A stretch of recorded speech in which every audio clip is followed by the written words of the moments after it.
मेरा नाम राजेंद्र मनहास, जिला प्रधान कांगड़ा न्यू पेंशन स्कीम कर्मचारी महासंघ। आज हम आपको अपने एक रिटायर एनपीएस के साथी से मिला रहे हैं। सर, अपना परिचय दीजिए हमारे साथियों को और अपनी पूरी डिटेल बताइए कि क्या हुआ, कब लगे आप, कितनी आपको पेंशन मिल रही है, क्या क्या भुगतान आपको, सारी कंप्लीट में।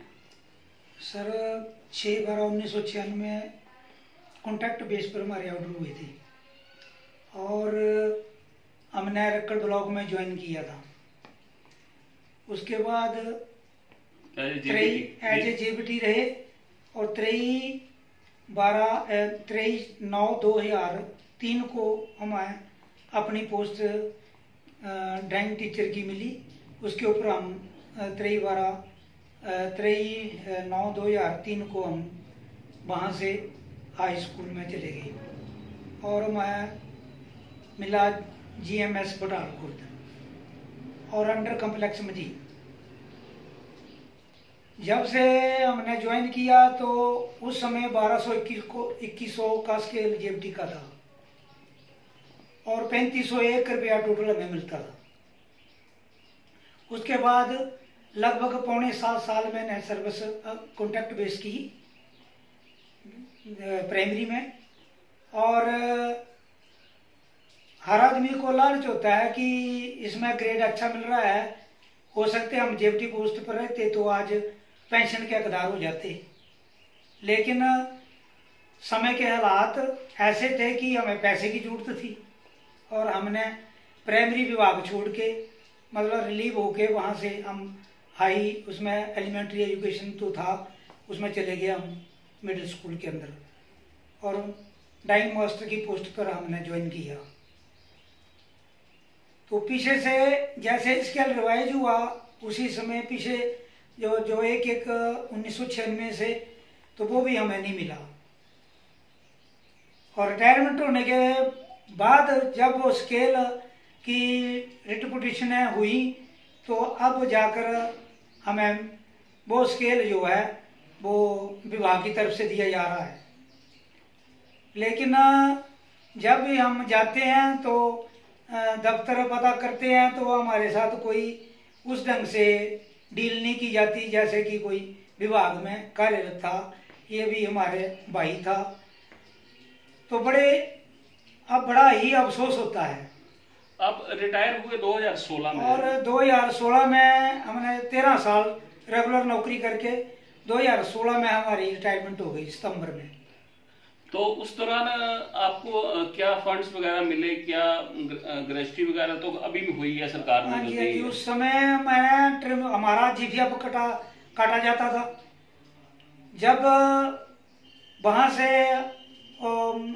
हमें एक बार बुलाया दफ्तर तो उन्होंने कहा कि भाई 15 मई 2003 से तो आप सीपीएफ में कर दिया सरकार ने, तो आपको एक फॉर्म भरना पड़ेगा तो आपको सीपीएफ ही मिलेगा, अब जीपीएफ नहीं मिलेगा। ये कब की बात है? ये लगभग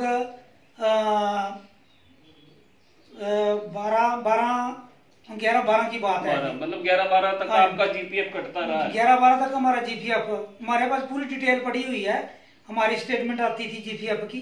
2004 में हमने जीपीएफ नंबर ले लिया था और हम 2004 में 5 में हम कंफर्म भी हो गए थे अपनी पोस्ट के ऊपर। अच्छा। हाँ जी।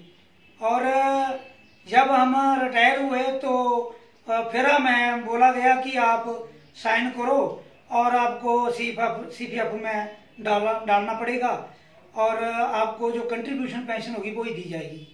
हमने कहा कि लास्ट टाइम तक हमारा जीपीएफ ही कटता रहा तो अब तो हम नहीं लेंगे। उस समय 11-12 में जब बात हुई तो धर्मशाला में ट्रिब्यूनल की एक बेंच बैठती थी तो उसमें हमने रिट पिटीशन की बलदेव ठाकर वकील के थ्रू, तो उसने स्टे ऑर्डर दिए हमें। अच्छा। और वो स्टे ऑर्डर चलते रहे। जब वो स्टे ऑर्डर गए हमारे स्कूल में तो वहां से प्रिंसिपल महोदय थे, उन्होंने वो लिख कर दिया हुआ है कि इनका जीपीएफ ऑलरेडी कट रहा है। तो वो एंड तक जब तक रिटायर हुए उस समय तक हमारा जीपीएफ करता रहा है। अच्छा, तो एक इसमें एक अलग सा पहलू ये है कि जो अगर आपका एनपीएस होता हाँ जी। उस समय तो आपको गवर्नमेंट का शेयर भी मिलना था। हाँ जी, हाँ जी।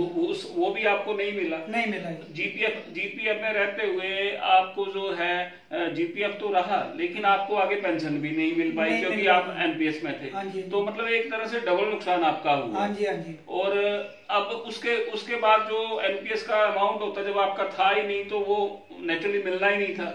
और इस तरह से तो आपको पेंशन भी नहीं मिलती होगी, कहीं से भी कोई भी सोर्स नहीं है। आज अब तो कुछ भी नहीं है जी। कहने लगा उस समय हमने एक रिट पिटीशन कर रखी थी कि पेंशन के बारे में ही। हाँ जी। तो जब तक उसका जवाब कोई नहीं आया, जब तक कुछ कोई हमें आगे तो बोल के हमारा एक थोड़ा छोटा सा केस था, उसके ऊपर उन्होंने कुछ भी नहीं दिया हमें। अच्छा, मतलब आपको जो है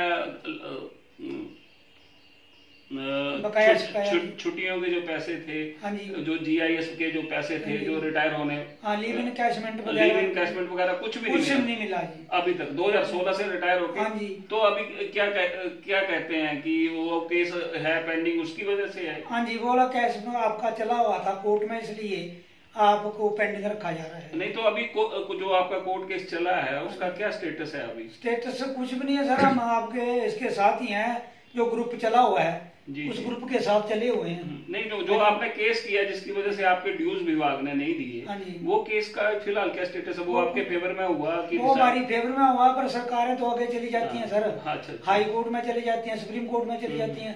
तो हाई कोर्ट का डिसीजन पीछे आया था, तो फिर सरकार सुप्रीम में चली गई। एक पीछे जजमेंट सुप्रीम कोर्ट की भी आई हुई है कि 2004 से जो उनको पेंशन में डाला जाए, जो उससे पहले के उनके जो केस थे जब पोस्टें क्रिएट हो चुकी थी, तो उनको जो है ओल्ड पेंशन में डाला जाए।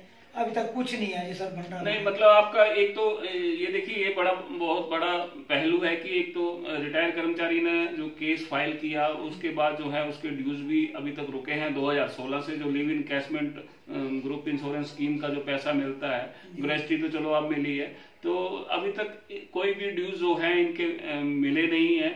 और ये एनपीएस कर्मचारियों के साथ सरासर नाइंसाफी है।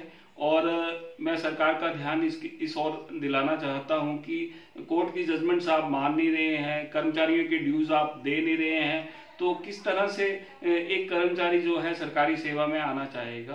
सर मैं तो आपका जीवन यापन अब 2016 5 साल आपको हो गए, पैसा आपको कोई मिला नहीं। और तो किस तरह से आप गुजारा कर रहे हैं? कि आपका क्या फैमिली बैकग्राउंड है, कैसा आपका जीवन यापन हो रहा है? और इतना लंबा सर्विस आपने विभाग में एक टीचर के तौर पे दी है, तो आपको क्या महसूस होता है कि आपके साथ कहीं ना कहीं कुछ ना कुछ भेदभाव हुआ है? भेदभाव बहुत है जी। जैसे कुछ बनता था तो कुछ ना कुछ तो चलो डिपार्टमेंट का भी फर्ज बनता था कि भी इसका कोई ड्यूज बनता है, जो फ्री है उसको तो हमें दे ही सकते थे वो जी। लेकिन उसमें भी कुछ नहीं मिला हमें, तो अफसोस से हमें ये कहना नहीं, आपने अप्रोच किया कंसर्न अथॉरिटी को, अपने डीडीओ को अप्रोच किया कि आपके ड्यूज दिए जाए? बिल्कुल जी, हमने बोला था कि वो करने लगे कि हम अब जब आप कोर्ट में भाग रहे हैं, कोर्टों की जजमेंट आएगी तो उसके बाद हम देंगे इसको जो भी आपका बनेगा। तो ग्रेच्युटी तो दे ही सकते हैं, कोई ये तो है नहीं, कोई उसमें रोक टोक तो है नहीं कि नहीं देनी। नहीं तो कोर्ट केस अगर 20 साल चलता रहेगा तो ये भी सोचने वाली बात है कि अगर 20 साल कोर्ट केस चलेगा तो जो कर्मचारी के ड्यूज, हालांकि अगर इनके फेवर में केस जाता है तब भी वो ड्यूज मिलने हैं, इनके अगेंस्ट वो केस जाता है तब भी वो ड्यूज जो है देने हैं। क्योंकि इसमें ऐसा है कि लिव इन कैशमेंट जो है, ग्रेच्युटी जो है, उसमें ऐसा कुछ भी इनकी देनदारी नहीं है। इन्होंने कोई ऐसा जुर्म नहीं किया है, कोई क्राइम नहीं किया है, कोई गमन नहीं किया है पैसे का कि जो इनके ड्यूज रोके गए हैं। तो मेरा आपसे आग्रह रहेगा कि इस वीडियो को जरूर शेयर करें ताकि सरकार तक ये आवाज जाए कि किस तरह से भेदभाव जो है कर्मचारी एनपीएस कर्मचारियों के साथ हो रहा है। और इतनी लंबी सेवा देने के बाद सर आपने बताया नहीं आपका गुजारा कैसे हो रहा है? गुजारा सर बस वो एक लड़का एडजस्ट हुआ हमारा, वो थोड़ा वो देता है, बाकी हम दिहाड़ी लगा लेते हैं कहीं ना कहीं, तो उससे गुजारा कर रहे हैं। नहीं, आप एक मतलब आप अपने समय में एक कर्मचारी नेता भी मेरे ख्याल में, जहां तक मैं जानता हूँ, रहे हैं। मैं 8 साल रहा हूँ कॉन्ट्रैक्ट टीचर एसोसिएशन का, मैं 6 साल लगातार डिस्ट्रिक्ट प्रेसिडेंट रहा हूँ जिला कांगड़ा का जी। और साथ में हमारे जितने भी पीटीएफ थी वो सभी जानते हैं उस समय के, मतलब जितने भी लीडर रहे हैं, प्रेसिडेंट रहे हैं ब्लॉकों के, 19 ब्लॉकों के प्रेसिडेंट रहे हैं, वो सब मुझे जानते हैं। सर एक छोटा सा सवाल मैं अपनी तरफ से भी, क्योंकि हम आपके सेवा काल के काफी बाद हम सर्विस में आए। जब आप ये न्यू पेंशन स्कीम 2006 में लागू हुई, आप कॉन्ट्रैक्ट के प्रधान थे, मेरे ख्याल आप कॉन्ट्रैक्ट उस समय तो रेगुलर हो चुके थे, लेकिन आपके संपर्क तो वही थे। तो क्या इस स्कीम का विरोध संगठनों ने नहीं किया? संगठनों ने नहीं किया, लेकिन हमने किया था। अच्छा। हमने किया था, लेकिन उस समय आवाज उठाना हमारे बस की बात बहुत मतलब बस में नहीं थी, क्योंकि हमारा जो मुलाजिम था वो जाग ही नहीं रहा था। फिर भी हमने बहुत कोशिश की, उसमें दूध में जुगान डालने वाली बात की है, जो कि आज उस सीमा तक मनाजी ले गए हैं कि इसकी जगह कोई और होता तो शायद ना पहुंचती। चलिए सर, हम प्रयास कर रहे हैं और हम आपको विश्वास दिलाते हैं कि आपको न्याय मिलेगा।